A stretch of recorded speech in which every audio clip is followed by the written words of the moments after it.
Bring it back.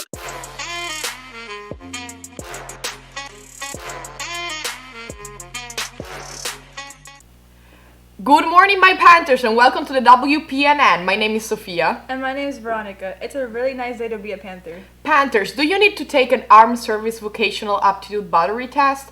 The ASVAB will be given tomorrow in the auditorium from 8:35 a.m. to 11:35 a.m. The Media Center even has the ASVAB test prep books for you to check out. To sign up, use the link in the sophomore, junior, or senior Google Classroom or go to Google Forms shown here.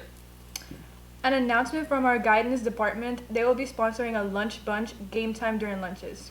For more information, see the counselor at lunch. Make plans to attend our boys' first soccer game tomorrow night at MCC.